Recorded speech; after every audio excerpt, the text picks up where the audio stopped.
పూర్వీకి స్వాగతం. A manual to self. So, భూ ఎగ్జిస్టెన్స్‌లో ప్రవేశించిన డివైన్ ఫ్రాగ్మెంట్ ఆర్ సెల్ఫ్ అనేది ఎలాగా ఎక్స్‌పీరియన్స్ అవుతుంది అనే యొక్క ఫంక్షనాలిటీ గురించి తెలుసుకుంటున్నాం మనం. సో, ఈ ప్రపంచం మనం ఎక్స్‌పీరియన్స్ చేస్తాం. మన సెన్స్ ఆర్గాన్స్‌తో కన్ను, ముక్కు, చెవు వీటిలతో, జ్ఞానేంద్రియాలతో. అయితే జ్ఞానేంద్రియము వస్తువు ఉన్నంత మాత్రాన నీకది కనబడదు. సో, వెలుగు కూడా ఉండాలి. సో, ఒక వస్తువు కనబడుతోందంటే వెలుగు కూడా ఉంది అనేది ఇక్కడ లాజిక్.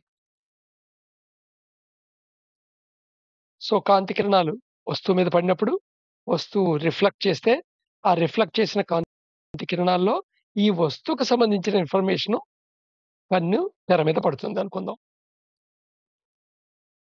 కన్ను నుండి ఆప్టికల్ నర్వ్స్ ద్వారా మెదడుకి, బ్రెయిన్‌కి ఇన్ఫర్మేషన్ చేరవేయబడుతుంది. బ్రెయిన్ నుండి మైండ్‌కి ఇన్ఫర్మేషను సెన్సెస్ ద్వారా చేరవేయబడుతుంది. అక్కడ మైండ్ మోడిఫికేషన్స్‌కి గురవుతుంది. అంటే దీన్నెలా అర్థం చేసుకోవచ్చంటే, ఒక కొలనుగా ఉంటే, కొలనులోకి ఒక ఆబ్జెక్ట్ ఒక రాయిని వేస్తే అలలు ఏర్పడతాయి కదా! అలాగా.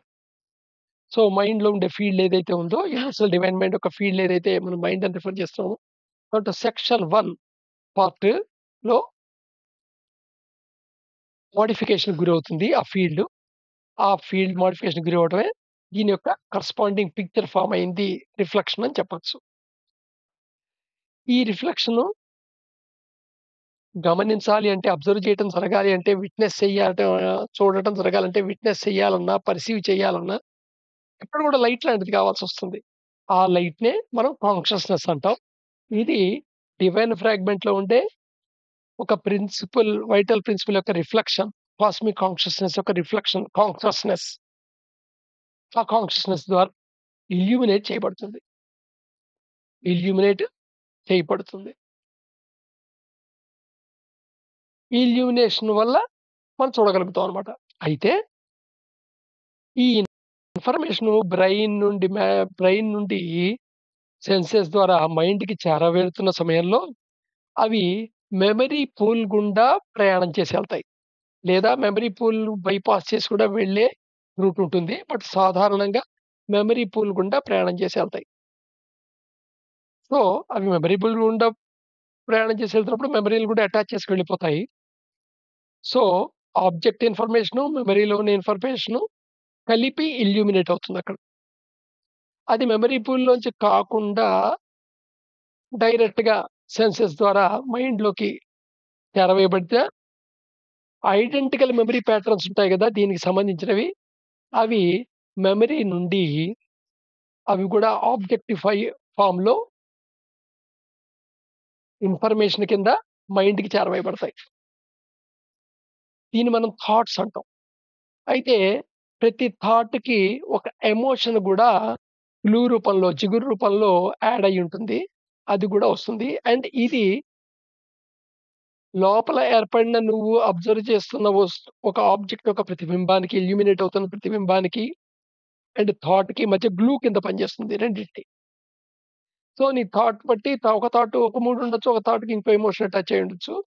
ఓవరాల్‌గా పర్టిక్యులర్ థాట్ ఇంటెన్సిటీ మీద గాని, లేదా particular thought number of times repeat అవుతుండటం గాని, లేదా గ్రూప్ ఆఫ్ థాట్స్ సిమిలర్ ఎమోషన్‌వి గాని రావటం వల్ల, ఓ పర్టిక్యులర్ ఎమోషన్‌ని మట్టుకు నువ్వు విట్‌నెస్ చేయగలుగుతావు. సో, ఇక్కడ గూడా ఈ థాట్‌ని, ఎమోషన్‌ని విట్‌నెస్ చేయటానికి కూడా కాన్షియస్‌నెస్సే ఇల్యూమినేట్ చేస్తుంది వాటిని.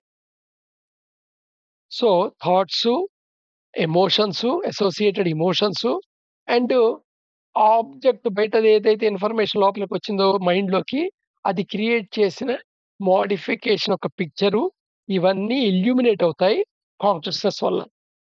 తద్వారా డివినిటీ యొక్క రిఫ్లెక్షన్ ఏదైతే ఉందో సెల్ఫ్‌లో అది విట్‌నెస్ చేస్తుంది. అది విట్‌నెస్ చేస్తుంది. సో, అందుకని డివినిటీ అనేది విట్‌నెస్ చేస్తుందంతే. జస్ట్ ఏంది విట్‌నెస్ చేస్తుంది. అట్ ద సేమ్ టైము ఈ విట్‌నెస్ చేసిన విషయాన్ని మళ్ళా సెన్సెస్ ద్వారాయే మైండ్‌కి చేరవేయబడతాయి. ఇక్కడ కంప్లీట్ ఎనాలిసిస్ జరుగుతుంది. మెమరీ యూజ్ చేసుకుంటూ. డీకోడింగ్ ప్రాసెస్, అనాలిసిస్ ప్రాసెస్ ఇదంతా జరిగిపోతుంది. అందుకని నువ్వు బ్రెయిన్ అవేర్‌నెస్‌లోకొస్తుంది. ఏ అవేర్‌నెస్‌లోకొచ్చిందది? డివినిటీ అనేది థాట్‌ని, పిక్చర్ ఫార్మ్ అయిన మోడిఫికేషన్‌ని, ఎమోషన్‌ని అవేర్‌లో ఉంది అనే విషయం ఇక్కడ అవేర్‌లోకొస్తుందనమాట. ఆ అవేర్‌నెస్ నీకెలా కనబడుతుంది అంటే, కన్ను అవేర్‌గా ఉన్నట్టుగా కన్ను చూసింది గదా! కన్ను ద్వారాగా చూసావు. అందుకని కన్ను వల్ల అవేర్ అయినట్టుగా అనిపిస్తుంటుంది. అందుకని మనకి టోటల్ ఫీలింగ్ ఎలా ఉంటదంటే, కన్ను వస్తువుని చూసింది అన్నట్టే అనిపిస్తుంది. ఇక్కడ చూడండి ఆబ్జెక్ట్‌ని కన్ను చూస్తుంది. కానీ కన్ను ఆబ్జెక్ట్ చూడలేదు. సో, ఆబ్జెక్ట్, కన్ను వేరు వేరు. అలాగే కన్నులో ఉన్న ఇన్ఫర్మేషన్‌ని మెదడు చూస్తోంది. మెదడులో ఇన్ఫర్మేషన్ కన్ను చూడలేదు. అందుకని కన్ను, మెదడు వేరు వేరు. మెదడులో ఉన్న ఇన్ఫర్మేషను